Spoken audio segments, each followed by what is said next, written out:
کے احکام پہ بھی مجھ کو چلا دے، قرآن کے احکام پہ بھی مجھ کو چلا دے۔ الحمدللہ رب العالمین والصلاة والسلام علی سید الانبیاء والمرسلین، اما بعد فاعوذ باللہ من الشیطان الرجیم، بسم اللہ الرحمن الرحیم۔ ناظرین محترم، آپ پروگرام دیکھ رہے ہیں احکام قرآن۔ ناظرین محترم، سورہ بنی اسرائیل 15ویں پارے کا آغاز جب ہوتا ہے تو سورہ بنی اسرائیل بھی شروع ہوتی ہے، اور سورہ بنی اسرائیل اس کا دوسرا نام سورہ اسراء بھی ہے۔ یہ سورۃ مبارکہ ہے، اس سورت کی ابتدا واقعہ معراج سے ہوتی ہے۔ واقعہ معراج ایک انتہائی اہم واقعہ ہے۔ نبی اکرم علیہ السلام پر جو معجزات نازل ہوئے، ویسے تو قرآن پاک سب سے بڑا معجزہ ہے، اور اگر اس کے بعد دیکھا جائے تو معراج نبوی جو ہے تمام معجزات میں ایک نمایاں اور بڑا معجزہ ہے۔ یہ ایک معجزہ نہیں ہے، بہت سارے معجزات کا مجموعہ ہے۔ اللہ رب العزت نے اپنے محبوب علیہ السلام کو وہ شرف و کمال عطا فرمایا، آپ کو آسمانوں کے سیر فرمائی اور آپ کو اپنا دیدار عطا فرمایا۔ یہ شرف کسی بھی نبی علی نبینا علیہ السلام کو اپنی زندگی میں میسر نہیں آ سکا۔ ناظرین محترم، جو پہلی آیت مبارکہ ہے، اس آیت مبارکہ کے تحت ہم کن عنوانات پر گفتگو کریں گے، آئیے سب سے پہلے ان کی فہرست ملاحظہ کرتے ہیں۔ قرآن رہنما ہے، جنت کا راستہ ہے۔ ناظرین محترم، ہمارا پہلا نقطہ ہوگا کہ مقصد معراج کیا تھا، معراج کیوں کروائی گئی۔ دوسرا نقطہ یہ ہے کہ معراج کے 3 حصے ہیں، ان پر ایمان لانے کا کیا کیا حکم ہے۔ نمبر 3، سبحان سے آیت شروع کرنے میں کیا حکمت ہے۔ نمبر 4، اسرا بعبدہ کہنے میں کیا عجائبات ہیں۔ نمبر 5، نبی اکرم علیہ السلام معراج کے وقت حضرت ام ہانی رضی اللہ تعالیٰ عنہ کے گھر تھے یا پھر مسجد حرام شریف میں تھے۔ نمبر 6، مسجد اقصیٰ کو اقصیٰ کیوں کہا گیا، کیا اقصیٰ اس کا نام ہے یا کوئی کسی اور وجہ سے اقصیٰ کہا جاتا ہے۔ نمبر 7، بارکنا حولہ، ہم نے برکتیں رکھی ہیں اس کے گرد، اس پر مفسرین نے کن روحانی برکات کا ذکر کیا ہے۔ نمبر 8، واقعہ معراج کے بعد ظاہر ہونے والے معجزات کیا تھے۔ ناظرین محترم، نکات اجمالی طور پر آپ نے سماعت کیے۔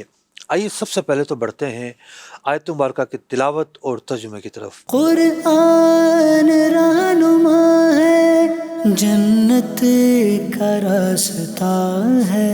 سبحان الذي أسرى بعبده ليلا من المسجد الحرام إلى المسجد الأقصى الذي باركنا حوله لنريه من آياتنا إنه هو السميع البصير۔ ترجمہ کنز ایمان۔ پاکی ہے اسے جو راتوں رات اپنے بندے کو لے گیا مسجد حرام یعنی خانہ کعبہ سے مسجد اقصیٰ یعنی بیت المقدس تک، جس کے گردا گرد ہم نے برکت رکھی کہ ہم اسے اپنی عظیم نشانیاں دکھائیں، بے شک وہ سنتا دیکھتا ہے۔ ناظرین محترم، معراج کا مقصد کیا تھا؟ اللہ رب العزت نے اس آیت مبارکہ میں مقصد کو بھی بیان فرمایا لنوریہ من آیاتنا، تاکہ ہم دکھا سکیں اپنے بندے کو اپنی نشانیاں۔ جی ہاں، بہت ساری نشانیاں تھیں۔ سب سے بڑا جو شرف اس واقعہ معراج میں ہے، وہ نبی اکرم علیہ السلام کو جو عطا کیا گیا، وہ بلا حجاب، بلا رکاوٹ، بلا کیف اللہ رب العزت کی زیارت تھی۔ نبی اکرم علیہ السلام کو جو یہ وصف عطا ہوا، یہ کسی کو بھی عطا نہیں ہوا، نہ ہوگا۔ یعنی اپنی ظاہری آنکھوں سے دنیا میں رہتے ہوئے کوئی بھی شخص اللہ کا دیدار نہیں کر سکتا۔ یہ نبی اکرم علیہ السلام کو خصوصیت عطا کی گئی کہ اللہ رب العزت نے آپ کو بلوایا اور اپنا دیدار عطا کیا۔ ہم سب اللہ پر بالغیب ایمان لاتے ہیں، ہمارا ایمان بالغیب ہے۔ ہمیں نبی اکرم علیہ السلام نے خبر دی کہ اللہ موجود ہے، ہم اللہ پر ایمان لائے، اور نبی اکرم علیہ السلام جو خبر دے رہے تھے وہ یقینی طور پر اپنے یقین کی وجہ سے دے رہے تھے، لیکن یقین کی بھی کئی قسمیں ہوتی ہے۔ ایک ہوتا ہے حق الیقین، اس سے پہلے ہوتا ہے عین الیقین، اور اس سے پہلے ہوتا ہے علم الیقین۔ تو نبی اکرم علیہ الصلوۃ والسلام کو اللہ رب العزت نے اپنا دیدار عطا کر کے یقین کے اعلیٰ ترین منصب پر فائز فرما دیا۔ بہت سارے عجائبات، بہت سارے کمالات، بہت ساری وہ چیزیں کہ جو خرق عادت ہیں ان کا نبی اکرم علیہ الصلوۃ والسلام سے صدور ہوتا ہے۔ آپ علیہ الصلوۃ والسلام اگر دیکھا جائے تو مسجد حرام سے مسجد اقصیٰ تک علماء لکھتے ہیں کہ 40 دن کا سفر تھا، ایک لمحے میں طے کر لیتے ہیں۔ اور پھر مسجد اقصیٰ سے لے کر 7ویں آسمان تک کا جو سفر ہے یہ بھی ہزاروں کلومیٹر بلکہ لاکھوں کلومیٹر یا اس سے بھی زیادہ کا ہے، اور آپ علیہ الصلوۃ والسلام رات کے اس حصے میں سفر کر لیتے ہیں۔ اس کے بعد براق کا آنا، براق کی سواری، اور اس کے بعد انبیاء سے ملاقات، آسمانوں پر انبیاء سے ملاقات، جنت و دوزخ کی سیر، سدرۃ المنتہا کی سیر، عرش اعلیٰ کی سیر، اور اس کے بعد بلا کیف، اور جہاں بھی نہیں، جہاں مکان بھی نہیں، جہاں جہت بھی نہیں، اس طرف سفر کرنا اور اللہ کی بارگاہ میں پہنچنا، یہ وہ کمالات تھے، یہ وہ مقصد تھا کہ جو نبی اکرم علیہ الصلوۃ والسلام کو جس تک پہنچایا گیا۔ معراج کا جو سفر ہے نبی اکرم علیہ الصلوۃ والسلام کے کمال کا سفر ہے۔ معراج کا جو سفر ہے اللہ سے حضور علیہ الصلوۃ والسلام کے قرب کا سفر ہے۔ اللہ کی بارگاہ میں عنایتیں عطا ہوئیں، نوازشیں عطا ہوئیں۔ اللہ رب العزت نے آپ کو وہ عطا فرمایا کہ جو اس سے پہلے نہیں دیا گیا تھا۔ حضور فرماتے ہیں اللہ تعالیٰ نے میری پشت پر اپنا دست قدرت رکھا اور میں نے جان لیا جو مجھ پر مخفی تھا، وہ کما قال۔ تو ناظرین محترم، معراج کے اس سفر کے بلا شبہ بہت سارے مقاصد ہیں، لیکن ان مقاصد کے اندر بنیادی چیز جو قرآن نے بیان کی کہ لِنُرِيَهُ مِنْ آیاتنا، اللہ تعالیٰ اپنے حبیب علیہ الصلوۃ والسلام کو اس جہاں سے نکال کر دوسرے جہاں کی سیر کروانا چاہتا تھا، اور نہ جانے پھر کون کون سے جہاں کی سیر کروائی۔ علماء لکھتے ہیں کہ اللہ رب العزت تمام کے تمام جتنے بھی عالم ہیں سب کا مالک ہے، سب کا خالق ہے، اور وہی سب کا حقیقی جو ہے مالک ہے، اور حضور علیہ الصلوۃ والسلام اللہ کے نائب ہیں۔ اللہ تعالیٰ نے اپنی جاگیر کی اور اپنی جو سلطنت ہے اور اپنی جو کائنات ہے جو اس نے پیدا فرمائی ہے، اس ساری کائنات کی اللہ نے حضور کو سیر کروائی، کیونکہ حضور اللہ کے نائب ہیں۔ اور جب حضور علیہ الصلوۃ والسلام وہ ہیں جو سب سے پہلے جنت میں داخل ہوں گے، تو جنت کو بھی دکھایا گیا اور دوزخ کو بھی دکھایا گیا کہ جس کے بارے میں آپ لوگوں کو ڈراتے ہیں۔ تو بلا شبہ یہ سفر اللہ کی آیات کو دیکھنے کا سفر تھا۔ ناظرین کرام، بڑھتے ہیں اگلے نقطے کی طرف۔ معراج کا جو سفر ہے اس کے 3 ادوار ہیں۔ پہلا جو دور ہے جس کا بیان قرآن نے کیا کہ جناب نبی اکرم علیہ الصلوۃ والسلام کا سفر شروع ہوتا ہے مسجد حرام سے مسجد اقصیٰ تک۔ یہ جو سفر ہے قرآن پاک کی یہ آیت مبارکہ بیان کر رہی ہے، اور اس بات میں کسی کا کوئی اختلاف نہیں ہے کہ حضور علیہ الصلوۃ والسلام نے مسجد حرام سے مسجد اقصیٰ کا سفر فرمایا۔ اب معراج کا دوسرا حصہ ہے کہ مسجد اقصیٰ سے لے کر آپ آسمانوں تک پہنچتے ہیں، سدرۃ المنتہا تک پہنچتے ہیں، اور اس سفر کی جو روداد ہے، اس سفر کا جو تذکرہ ہے، سورہ نجم کی آیات بیان کرتی ہیں۔ آئیے ان آیات مبارکہ کی تلاوت سنتے ہیں۔ قرآن رہنما ہے، جنت کا راستہ ہے۔ والنجم اذا ہوا ما ضل صاحبكم وما غوى وما ينطق عن الهوى إن هو إلا وحي يوحى علمه شديد القوى ذو مرة فاستوى وهو بالأفق الأعلى ثم دنا فتدلى فكان قاب قوسين أو أدنى فأوحى إلى عبده ما أوحى ما كذب الفؤاد ما رأى أفتمارونه على ما يرى وَلَقَدْ رَآهُ نَزْلَةً أُخْرَى عِندَ سِدْرَةِ الْمُنتَهَى عِندَهَا جَنَّةُ الْمَأْوَى إِذْ يَغْشَى السِّدْرَةَ مَا يَغْشَى مَا زَاغَ الْبَصَرُ وَمَا طَغَى لَقَدْ رَأَى مِنْ آيَاتِ رَبِّهِ الْكُبْرَى۔ ترجمہ کنز ایمان۔ اس پیارے چمکتے تارے محمد کی قسم، جب یہ معراج سے اترے تمہارے صاحب نہ بہکے نہ بے راہ چلے، اور وہ کوئی بات اپنی خواہش سے نہیں کرتے، وہ تو نہیں مگر وحی جو انہیں کی جاتی ہے۔ انہیں سکھایا سخت قوتوں والے طاقتور نے، پھر اس جلوے نے قصد فرمایا اور وہ آسمان بری کے سب سے بلند کنارے پر تھا۔ پھر وہ جلوہ نزدیک ہوا، پھر خوب اتر آیا تو اس جلوے اور اس محبوب میں 2 ہاتھ کا فاصلہ رہا، بلکہ اس سے بھی کم۔ اب وحی فرمائی اپنے بندے کو جو وحی فرمائی، دل نے جھوٹ نہ کہا جو دیکھا۔ تو کیا تم ان سے ان کے دیکھے ہوئے پر جھگڑتے ہو؟ اور انہوں نے تو وہ جلوہ 2 بار دیکھا، سدرۃ المنتہا کے پاس، اس کے پاس جنت المأویٰ ہے۔ جب سدرہ پر چھا رہا تھا جو چھا رہا تھا، آنکھ نہ کسی طرف پھری نہ حد سے بڑھی، بے شک اپنے رب کی بہت بڑی نشانیاں دیکھی۔ ناظر محترم، آپ نے آیات مبارکہ کی تلاوت سماعت کی۔ اللہ اکبر۔ والنجم اذا ہوا ما ضل صاحبکم وما غوا وما ينطق عن الہوا۔ حضور علیہ السلام جو کہہ رہے ہیں سچ کہہ رہے ہیں، آپ جھوٹ نہیں کہتے، آپ جو کہتے ہیں وہ وہی ہوتی ہے۔ وَهُوَ بِالْأُفُقِ الْأَعْلَى ثُمَّ دَنَا فَتَدَلَّى فَكَانَ قَابَ قَوْسَيْنِ أَوْ أَدْنَىٰ فَأَوْحَىٰ إِلَىٰ عَبْدِهِ مَا أَوْحَىٰ۔ اللہ اکبر۔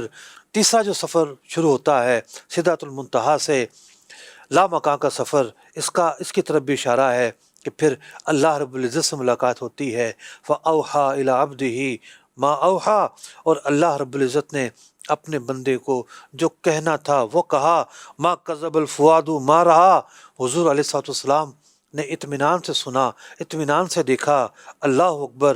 نبی اکرم علیہ السلام کے اس سفر کا تفصیل کے ساتھ ذکر کیا گیا۔ آگے مزید ارشاد ہوتا ہے ما زاغ البصر وما طغى۔ اللہ اکبر۔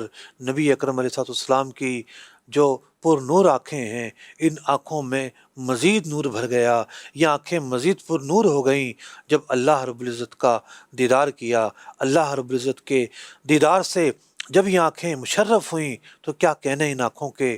تو ناظرین اکرام، بنیادی طور پر سفر معراج کے 3 حصے ہیں، ایک مسجد حرام سے مسجد اقصیٰ تک، دوسرا مسجد اقصیٰ سے سدرۃ المنتہا تک، اور جو تیسرا حصہ ہے وہ ہے سدرۃ المنتہا سے لامکان تک کا جو سفر ہے۔ ناظرین محترم، جو معراج کے تعلق سے کثیر صحابہ کرام علیہم رضوان سے احادیث مروی ہیں، امام نصفی اپنی تفسیر التیسیر فی التفسیر میں بیان کرتے ہیں کہ کس کس صحابی سے معراج کے متعلق حدیث مروی ہے۔ حضرت صدیق اکبر رضی اللہ تعالیٰ عنہ نے روایت کیا، حضرت عمر فاروق، حضرت عثمان غنی، حضرت علی، حضرت عبداللہ بن عباس، حضرت عبداللہ بن مسعود، حضرت انس بن مالک، حضرت ابو ہریرہ، حضرت ابو سعید خدری، حضرت مالک، حضرت عمران، حضرت عبداللہ بن عمر، حضرت ابو سلمہ، حضرت حذیفہ بن یمان، حضرت عبداللہ بن زبیر، حضرت ابو ایوب انصاری، حضرت جابر بن عبداللہ، حضرت عباس بن عبد المطلب، حضرت عبداللہ بن ابی اوفا، حضرت ابو سلمہ راعی، حضرت ام کلثوم، حضرت بلال حبشی، حضرت امامہ باہلی، حضرت اسامہ بن زید، حضرت ایاز، حضرت عبد الرحمن بن عائش، حضرت ابو دردہ، حضرت ام ہانی، حضرت ابو ذر غفاری، حضرت بلال، حضرت ابو حیہ، حضرت ابی بن کعب اور دیگر بہت سارے صحابہ نے واقعہ معراج کو بیان کیا۔ 2 صحابہ ایسے ہیں کہ جن سے نفی ہوتی ہے۔ حضرت عائشہ رضی اللہ تعالیٰ عنہ ایک حدیث میں اس کی نفی فرماتی ہیں، اور حضرت سیدنا معاویہ رضی اللہ تعالیٰ عنہ سے بھی ایک حدیث مروی ہے۔ بات یہ ہے کہ جس زمانے میں یہ واقعہ ہوا، حضرت عائشہ رضی اللہ تعالیٰ عنہ کی عمر تو بہت چھوٹی تھی، اور حضرت سیدنا معاویہ رضی اللہ تعالیٰ عنہ اس وقت اسلام انہوں نے قبول نہیں کیا تھا، انہوں نے تو اسلام قبول کیا فتح مکہ کے وقت۔ تو یوں اتنے صحابہ کے مقابلے میں جو ان 2 افراد کا جو قول ہے وہ قابل قبول نہیں ہوگا۔ بعض علماء نے کہا کہ تواتر کے ساتھ احادیث جو ہیں واقعہ معراج پر مبنی ہیں۔ ناظرین محترم، بڑھتے ہیں اگلے نقطے کی طرف۔ اس آیت مبارکہ کا آغاز لفظ سبحان سے ہوتا ہے، یعنی کیا وجہ ہے کہ آیت مبارکہ کی جو ابتدا ہے لفظ سبحان سے کی گئی؟ حضرت طلحہ رضی اللہ تعالیٰ عنہ سے روایت ہے کہ میں نے نبی اکرم علیہ الصلوۃ والسلام سے اس موقع پر جو لفظ سبحان آیا ہے اس کی تفسیر پوچھی۔ عرض کرتے ہیں سالت رسول اللہ صلی اللہ علیہ وسلم ان تفسیری سبحان الذی اسری بعبدہ لیلا، تو نبی اکرم علیہ الصلوۃ والسلام نے ارشاد فرمایا تنزیہ اللہ ان کل سوء، اللہ رب العزت نے تنزیہ فرمایا ہے کہ ہر عیب سے اللہ تعالیٰ پاک ہے، چونکہ معجزات کی بات ہونی ہے، خرق عادات ظہور ہونے والے واقعات کی بات ہونی ہے، یعنی تھوڑے سے لمحے میں مسجد اقصیٰ پہنچ جانا، آسمانوں کی سیر کرنا، رات کے ایک حصے میں سب کچھ دیکھ کر آ جانا، یہ عجائبات ہیں۔ انسان سوچتا ہے یہ کیسے ہو سکتا ہے؟ اللہ یہ سب کرنے پر قادر ہے، اللہ تعالیٰ قادر ہے، وہ محتاج نہیں ہے، اللہ تعالیٰ ہر عیب سے پاک ہے۔ باقی باتیں شروع کرنے سے پہلے اللہ تعالیٰ نے تنزیہ فرمایا، لفظ سبحان ذکر فرمایا کہ اللہ تعالیٰ پاک ہے ہر عیب سے۔ حضرت علی رضی اللہ تعالیٰ عنہ سے روایت ہے، اس موقع پر سبحان اللہ کی تفسیر آپ سے پوچھی گئی تو فرمایا کلمۃ رضی اللہ لنفسہ، لفظ سبحان ایک ایسا کلمہ ہے، ایک ایسا لفظ ہے جو اللہ نے اپنے لیے پسند فرمایا۔ تو جب ہم سبحان کہتے ہیں تو اس سے مراد یہ ہوتا ہے، اس کے پیچھے پورا جملہ اس کے پس منظر میں محذوف ہے کہ اللہ رب العزت ہر عیب سے محفوظ ہے۔ تو اس تناظر میں ہمیں اپنے بچوں کے نام سبحان نہیں رکھنے چاہیے کہ یہ وہ کلمہ ہے جس کا ایک خاص مذہبی اور ایک اعتقادی پس منظر ہے، اور اس لفظ کی جو حرمت ہے وہ بہت اعلیٰ اور بہت بڑی ہے، اس کی حرمت کا پاس رکھنا ضروری ہے۔ ناظرین اکرام، آگے فرمایا گیا اسریٰ بعبدہ لیلا من المسجد الحرام، اللہ تعالیٰ لے گیا اپنے بندہ خاص کو بعبدہ، عبد فرمایا، نام ذکر نہیں فرمایا۔ اللہ اکبر، عربی زبان میں خود اشارہ کرنا بھی ایک بلاغت کا پہلو ہوتا ہے۔ تمام کے تمام مفسرین کا اس بات پر اجماع ہے کہ یہاں عبد سے مراد نبی اکرم علیہ الصلاۃ والسلام کی ذات مبارکہ ہے۔ بات یہ ہے کہ بندے کے لیے جو سب سے بڑا مرتبہ ہے وہ عبودیت ہے، کہ اللہ تعالیٰ کسی بندے کی بندگی کو اپنی بارگاہ میں قبول کر لے۔ جیسا کہ ہم بعض اوقات بارگاہ رسالت میں ان جذبات کا اظہار کرتے ہیں کہ یا رسول اللہ ہم آپ کے غلام ہیں، آپ بطور غلام ہمیں قبول فرما لیجئے، آپ کہہ دیجئے کہ تم میرے غلام ہو۔ تو یوں اللہ اور بندے کا جو معاملہ ہے، نبی اکرم علیہ الصلوۃ والسلام کو اس لفظ سے بے حد اطمینان ہوا اور بے حد خوشی ہوئی کہ جو بندے کا اعلیٰ ترین مقام ہے، مقام عبدیت، نبی اکرم علیہ الصلوۃ والسلام عبدیت کے اعلیٰ ترین منصب پر فائز ہیں، تمام بندوں میں مقرب ترین بندے ہیں۔ تو بندہ خاص، بندے کی نسبت اپنی طرف فرمائی کہ جب اللہ لے گیا اپنے بندے کو۔ امام راضی رحمۃ اللہ تعالی علیہ نے اس موقع پر ایک قول ذکر کیا ہے۔ امام راضی فرماتے ہیں کہ میں نے سنا عمر بن حسین سے، وہ کہتے ہیں کہ میں نے ابو القاسم سلیمان انصاری سے سنا، جب حضور علیہ الصلوۃ والسلام اللہ رب العزت کی بارگاہ میں پہنچتے ہیں تو اللہ تعالیٰ نے ارشاد فرمایا بما اشرف کا، آپ کو شرف اور کمال کس طرح دیا جا سکتا ہے؟ تو حضور عرض کرتے ہیں ربی بیان تنصبنی الی نفسک بالعبودیہ، اے رب کریم میں یہ چاہتا ہوں کہ تو مجھے بندے کو اپنی طرف منسوب کر لے، میری بندگی کو قبول کر لے۔ تو پھر آتا ہے اس روایت میں کہ فانزل اللہ فیہ سبحان الذی اسریٰ بعبدہ۔ اس روایت پر کلام تو کیا جا سکتا ہے کیونکہ اس کی سند اس انداز کی ثابت نہیں ہے، سینہ بسینہ روایت کے طور پر امام فخر الدین رازی نے بیان کیا ہے، لیکن بات کوئی ایسی نہیں ہے کہ جس میں کوئی خرابی ہو، اور بات ایسی ہے کہ جس سے ہر ایک اتفاق کرے گا۔ تو اللہ رب العزت نے اس آیت مبارکہ میں جو لفظ عبد ہے اس کی اضافت اپنی طرف فرمائی، اور یہ بھی فرما دیا کہ اللہ تعالیٰ اپنے بندے کو لے گیا، تاکہ کوئی یہ نہ سمجھے کہ یہ معراج منامی ہوئی ہے، یہ معراج جسمانی ہے، اس لیے عبد کہا گیا، اس لیے کہ عبد روح اور جسد کا نام ہے۔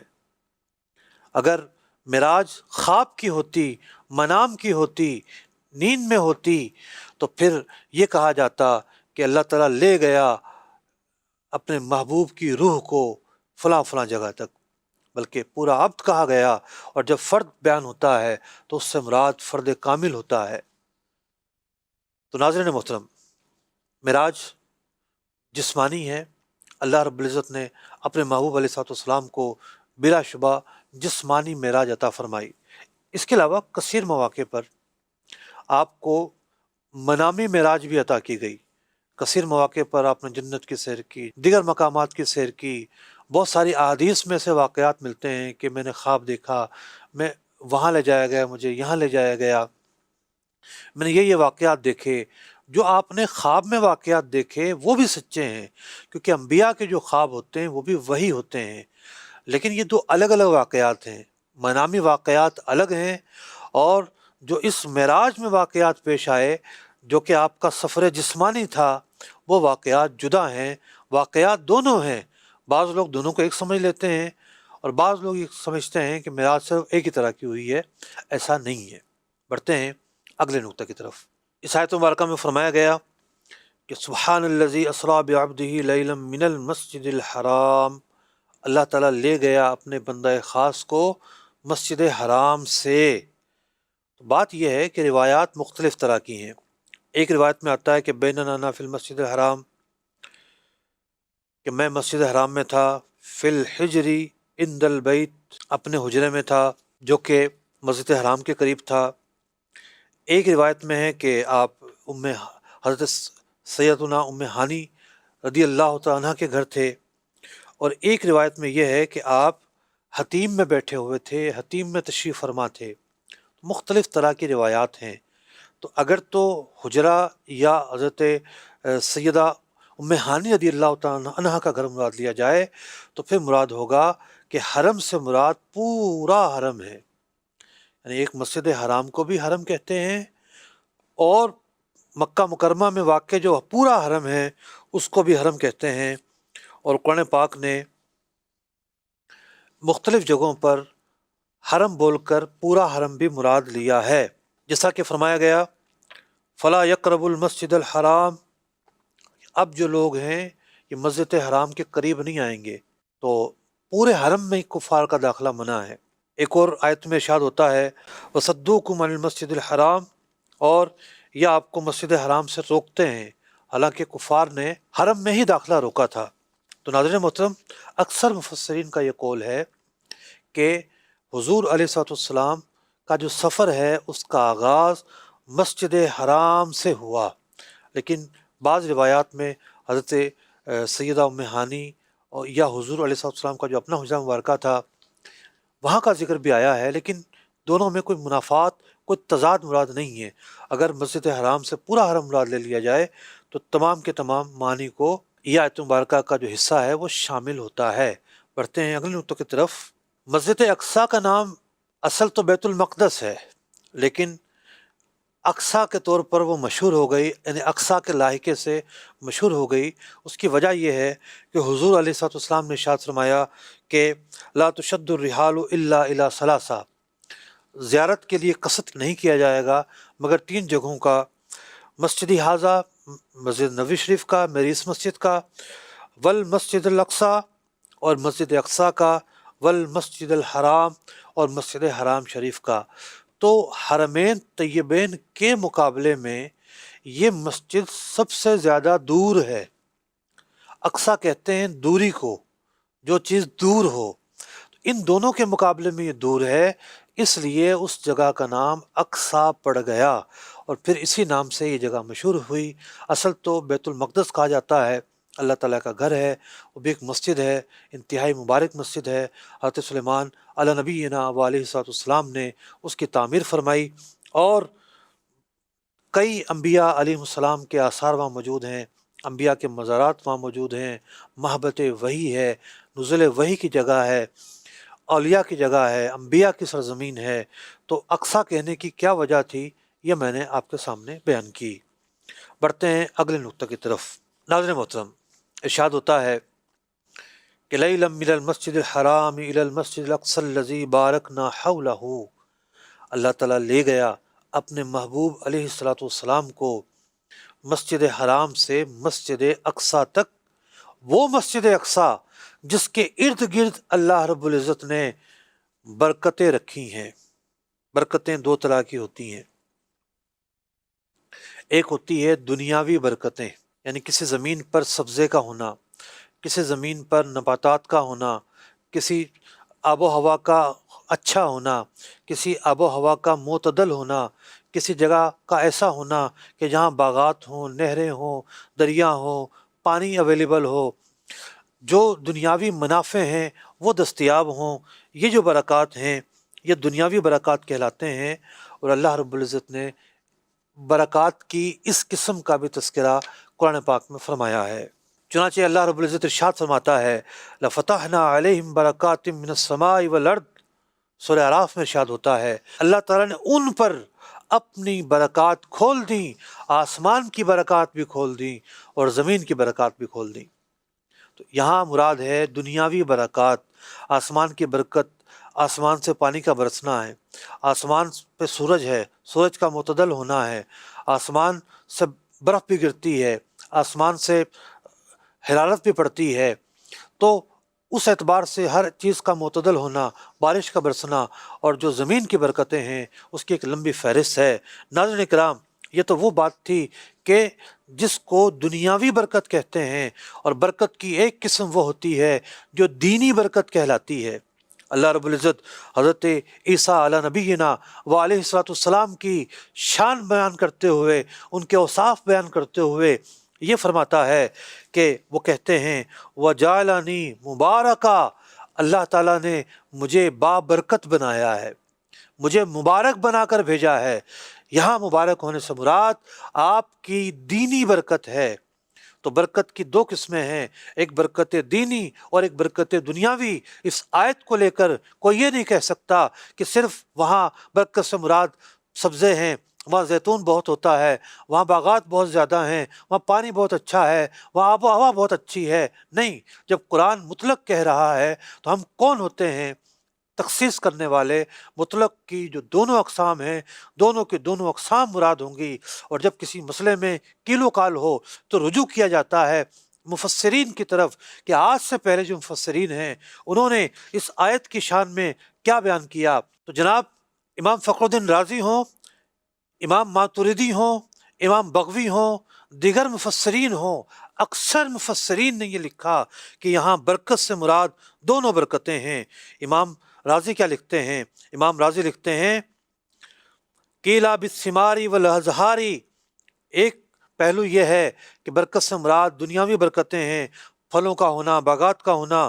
قیلا بسببی انہ مقر الانبیاء و محبت الملائکہ، اور دوسری برکت کی وجہ یہ ہے کہ یہ نزول وحی کی جگہ ہے، یہ انبیاء کے ٹھہرنے کی جگہ ہے۔ امام ماتریدی رحمۃ اللہ تعالی لکھتے ہیں کہ سمیہ مبارکن، اس جگہ کو مبارک جگہ کہا گیا اس لیے لأنہ مکان الانبیاء، یہ انبیاء کی جگہ ہے۔ امام ماتریدی سارے کے سارے جو حنفی ہیں وہ تقلید کرتے ہیں امام اعظم ابو حنیفہ کی، اور عقیدے میں پیروی کرتے ہیں امام ماتریدی کی۔ امام ماتریدی اپنے تفسیر میں لکھتے ہیں کہ یہ جو جگہ ہے یہ مکان الانبیاء ہے، مکان بھی ہے و مقامہم، اور ان کے مزارات بھی یہاں ہیں۔ مکان کے ساتھ مقام کا لفظ بولا جائے تو قبور مراد ہوتی ہیں۔ فبورک فیہ ببرکتہم، ان کی برکتوں کی وجہ سے دنیاوی برکتوں کا یہاں ظہور ہوا ہے۔ یہ باغات ہیں، چشمے ہیں، پھول ہیں، پھل ہیں، جتنی بھی جو چیزیں ہیں یہ انبیاء اور جو دیگر روحانی برکتیں ہیں، ان کی وجہ سے یہ برکتیں پیدا ہوئی ہیں۔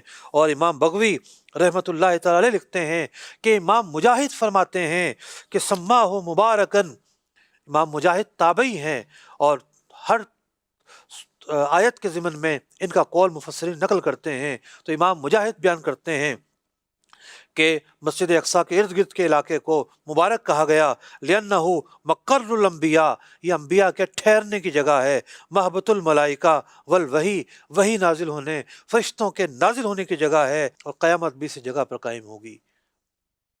ناظرین اکرام، دیکھا آپ نے کہ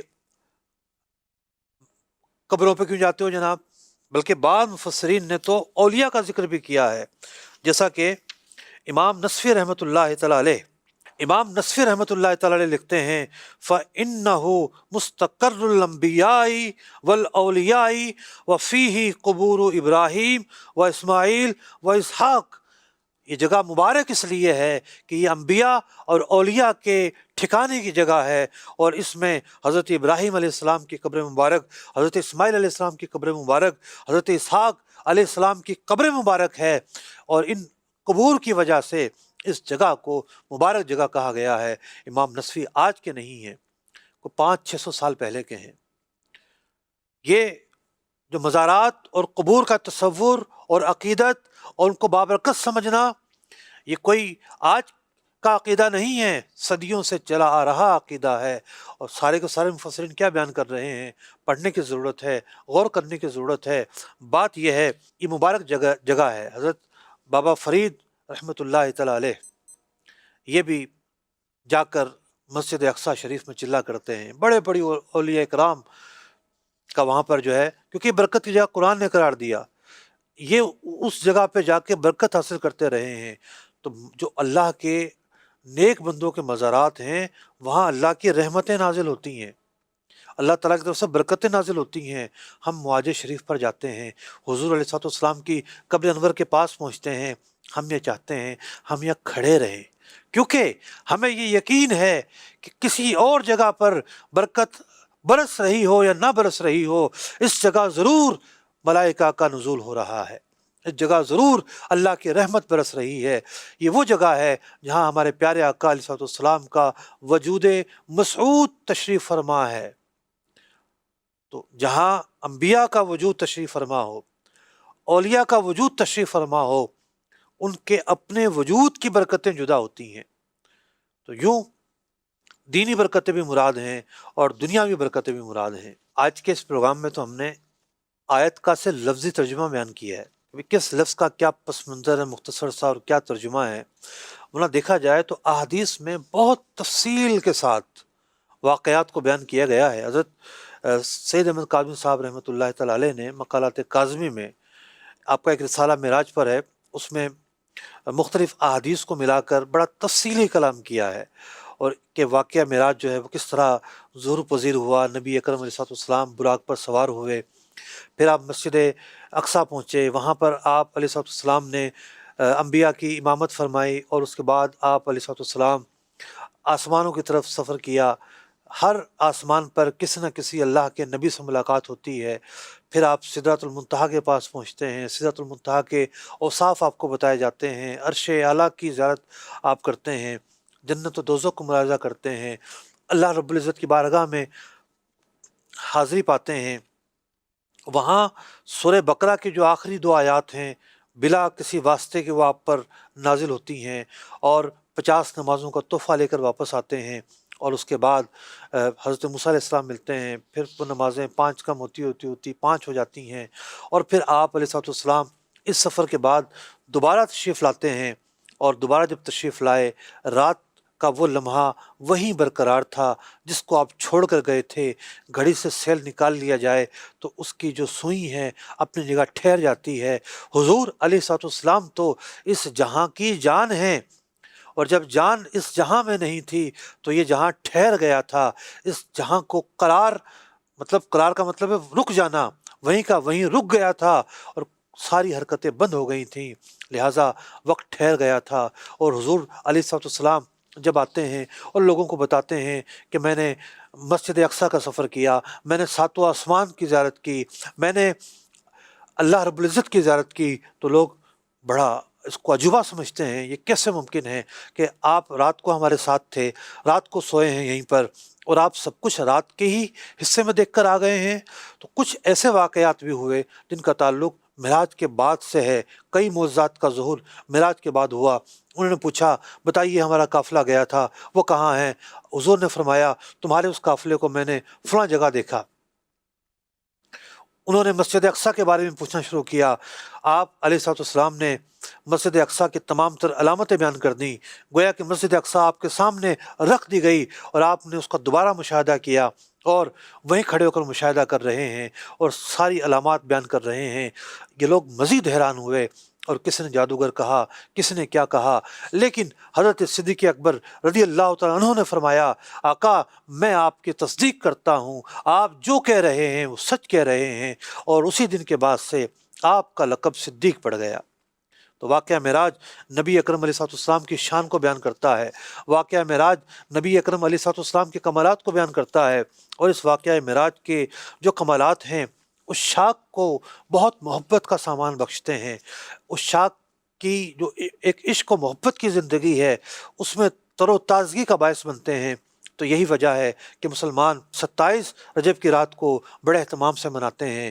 اللہ تعالیٰ نے اپنے محبوب علیہ الصلوۃ والسلام پر اس دن انعام فرمایا، اس انعام کے واقعات کو یاد کرتے ہیں، ان واقعات کو یاد کر کے حضور علیہ الصلوۃ والسلام کی شان و شوکت بیان کرتے ہیں اور مختلف انداز سے بیان کرتے ہیں۔ اور بات کریں اگر اعلیٰ حضرت امام اہل سنت رضی اللہ تعالیٰ عنہ کی، تو جس انداز میں اعلیٰ حضرت امام اہل سنت رضی اللہ تعالیٰ عنہ نے قصیدہ معراجیہ میں کلام فرمایا ہے، ان واقعات کو، ان احساسات کو جو ایک عاشق کے احساسات ہوتے ہیں کہ جب وہ اپنے محبوب کے کمالات سنتا ہے، اپنے محبوب کا تذکرہ سنتا ہے، ان پر اللہ کا ہونے والا انعام سنتا ہے، تو اس کے دل کے کیا احساسات ہیں، اور وہ اپنے احساسات سے حضور علیہ الصلوۃ والسلام کے اس سفر کو کس انداز میں دیکھتا ہے۔ واقعہ معراج میں اعلیٰ حضرت امام اہل سنت رضی اللہ تعالیٰ عنہ نے ہمیں بڑی خوبی کے ساتھ اور کمال کے ساتھ یہ بتا دیا کہ اس واقعے کو کس انداز میں دیکھنا ہے، اس واقعے کے متعلق کس انداز میں سوچنا ہے، اور یہ واقعہ عشق و محبت کا کتنا عظیم واقعہ ہے۔ اور اعلیٰ حضرت نے تو اس واقعے کے اندر فلسفے اور منطق کے بڑے بڑے جو اعتراضات تھے ان کو بھی دور کر دیا۔ سراغ عین و متع کہاں تھا؟ ارے جناب یہ لامکاں کی طرف سفر ہے، یہ عین کا مطلب ہے ویر، متع کب، یعنی ایک سفر وہ شروع ہوا جہاں گھڑی بند ہو جاتی ہے، لامکاں کی طرف سفر ہے جہاں جہت نہیں ہے۔ ناظرین محترم آخری بات ختم کر کے اجازت چاہوں گا۔ بعض لوگ یہ سمجھتے ہیں کہ اللہ تعالیٰ آسمانوں پر ہے، اس لیے حضور نے آسمانوں کا سفر کیا۔ اللہ تعالیٰ اپنے علم اور قدرت کے اعتبار سے کوئی جگہ ایسی نہیں ہے کہ جو اس کے احاطے سے باہر ہو، ہر جگہ اللہ کی قدرت میں ہے، اس کی سلطنت ہے، اور اللہ تعالیٰ کے علم میں ہر چیز موجود ہے، ہر جگہ موجود ہے۔ ہمارا عقیدہ یہ ہے کہ اللہ تعالیٰ کے لیے مکان اور جگہ کو خاص نہیں کر سکتے، کیونکہ ما سوی اللہ، اللہ کے سوا ہر چیز مخلوق ہے۔ کوئی کہے گا کہ اللہ عرش پر ہے، تو جب عرش نہیں بنا تھا تو اللہ کہاں تھا؟ تو عقیدہ ہمارا یہ ہے کہ اللہ کے لیے ہم جسم نہیں مانتے، جسم مشکل ہوتا ہے، مشکل چیز حادث ہوتی ہے، قدیم نہیں ہوتی، اور انسانوں کے اوصاف ہیں یہ۔ ہم اللہ سے ہر عیب کی نفی کرتے ہیں، اللہ کا جسم نہیں مانتے، اللہ کے لیے مکان نہیں مانتے، اللہ کے لیے جگہ نہیں مانتے۔ حضور کا جو سفر تھا ہم یہ کہتے ہیں کہ لا مکان کی طرف سفر تھا، ہمیں نہیں پتا کہاں کی طرف سفر تھا۔ اللہ تعالیٰ کو ہم اپنی عقلوں سے جان لیں، وہ ہماری عقلوں سے ورا ہے۔ ہمیں یہ سکھایا گیا کہ صرف تنزیہ کرنا ہے، سبحان کہنا ہے۔ اللہ ہر عیب سے پاک ہے، وہ جھوٹ سے پاک ہے، وہ اس سے پاک ہے، وہ عیب سے پاک ہے، وہ خامی سے پاک ہے، وہ غلطی سے پاک ہے، وہ خطا سے پاک ہے، وہ عجز سے پاک ہے، وہ تو قادر ہے، وہ تو علم والا ہے، وہ تو حی ہے، وہ تو قدیر ہے، وہ تو خالق ہے۔ ہم نے نفی کرنی ہے عیب کی، اور اس بات کرنا ہے ہر اس اچھائی کا جو اس کی شان کے شایع نشان ہے۔ اللہ رب العزت کی بارگاہ میں دعا ہے کہ اپنی محبت عطا فرمائے، اپنی معرفت عطا فرمائے، اور اپنے محبوب علیہ الصلوۃ والسلام کا صدقہ ان کا عشق اور محبت ہمیں عطا فرمائے۔ آمین بجاہ النبی الامین صلی اللہ تعالی علیہ وسلم۔ قرآن کے احکام پہ بھی مجھ کو چلا دے، قرآن کے احکام پہ بھی مجھ کو چلا دے۔